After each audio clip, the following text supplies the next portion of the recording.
Interview के बाद वो जो मेरा गेस्ट था जिसका मैंने इंटरव्यू किया था उसने मुझे कहा कि जी वो ना उस इंटरव्यू में से ये एक दो चीजें निकाल दीजिएगा। मैंने उस बात को ना उसको इग्नोर कर दिया क्योंकि आई वाज रियली ऑफेंडेड कि मुझे बात क्या कह रहा है ये गेस्ट। बाद में उसने मुझे कहा कि जी आप ना ये इंटरव्यू ऑन एयर हम रिकॉर्ड कर रहे थे, उसने कहा कि इंटरव्यू ना ऑन एयर ना कीजिएगा, पहले मैं देखूंगा। मैंने उसको स्ट्रेट फॉरवर्डली वहां पे हम आमने सामने बैठे थे और ये जो गुफ्तगू हुई है ना, क्योंकि हम एक पब्लिक प्लेस में बैठे हुए थे, वहां पे मेरे अलावा 8-9 लोग थे, मैं वो 8-9 गवाह भी लाके दे दूंगा सामने। उसने मुझे कहा जी ये इंटरव्यू जो है ना पहले आपने मुझे दिखाना है। मैं कहा ये नहीं हो सकता। उन्होंने कहा जी दिखाना तो पड़ेगा आपको। मैंने कहा हो ही नहीं सकता। उन्होंने कहा मैं पहले इंटरव्यू मैंने देखना है, उसके बाद आप इसको ऑनर कीजिएगा। मैंने कहा जी आप हाथ नहीं लगा सकते उस इंटरव्यू को, आप सोचिएगा भी नहीं कि आप इस इंटरव्यू को हाथ लगा सकते। उन्होंने कहा मैं भी देखता हूं ये इंटरव्यू को किस तरह ऑनर जाता है। मैंने कहा किसी के बाप के अंदर अगर जरूरत है ना तो रोक के दिखा दे। ये किसने बताया आपको? गाड़ी अलाउड नहीं थी, रूल्स ये कहते हैं कि गाड़ी अलाउड नहीं। लेकिन आप एक सेकंड इसको काटिए। ये मुझे बताएं इसका फैक्ट क्या है? बताएं बीबी को उसका फैक्ट क्या है। सुनो मानियत है, गाड़ियां अलाउड नहीं। गाड़ियां जो होती हैं वो कारपूल। मरियम सफदर owned ये अब एग्जैक्ट रिपोर्ट बता रही। Maryam Safdar owned a BMW car which was gifted to her by the UAE royal family and the value of the car declared as rupees 3.5 billion in the tax year 2009-2010 2009-2010. The same car was declared to be sold on a profit of rupees 19.66 million, तकरीबन 2 करोड़ रुपए की आपने वो गाड़ी बेची in the year 2011-12. आप picture इसको video तो नहीं कर रहे? बंद कर दें जरा प्लीज। बंद कर दें जरा। Such price escalation is abnormal. She declared the same BMW in her bill statement in the next year 2012-2013. आपने मंसूर अली शाह साहब की वो बात सुनी। मंसूर अली खान साहब कहिए, मंसूर अली शाह साहब कहिए, वो एक ही मुतरादिफ हैं। शाह साहब हैं हमारे इम्पोर्टेंट है। तो बात यहाँ पर ये करनी थी कि जब आप दूसरों की तरफ तीर चलाते हैं आग वाले, तो गुंजाइश रखा करें कुछ तीर आपकी जाने भी गिर सकते हैं।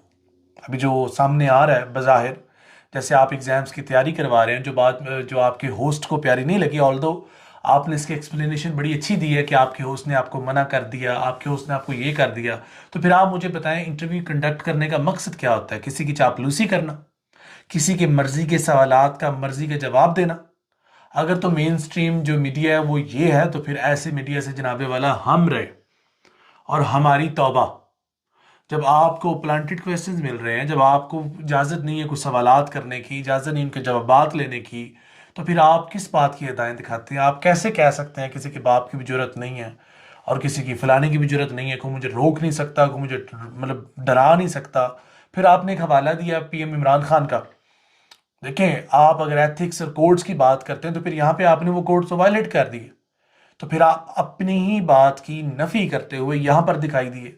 फिर आपने शहबाज गिल साहब की बात की कि उन्होंने एक्सप्रेस के अंदर जाकर झगड़ा किया, वो क्लिप्स हमारे पास मौजूद हैं, हमने कभी किसी को बताए नहीं।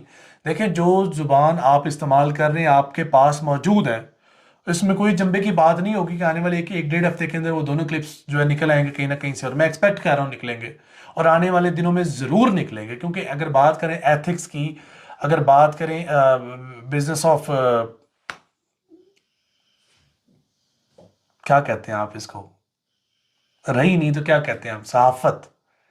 जब बिजनेस ऑफ आपकी जो सहाफ़त है, इसके जो आप रूल्स की बात करते हैं, इसमें आप एथिक्स की बात करते हैं, इसमें आप मोरालिटी की बात करते हैं, तो वो तो इस मुल्क पाकिस्तान में जनाबे वाला नापैद हो चुकी है। जिस दिन से आप अपने ही कौम और मुल्क के बच्चों को यूथिए लौंडे लपाड़े कहकर बुला रहे हैं, उस दिन से आप में तो एथिक्स नाम की चीज़ रही नहीं, तो पीछे बचा क्या आपके पास? लेकिन चले, अल्लाह पाक मुझे भी हिदायत दे, अल्लाह पाक आपको भी हिदायत दे, और बड़ी बड़ी बढ़ के मारने से इज्तनाब किया करें।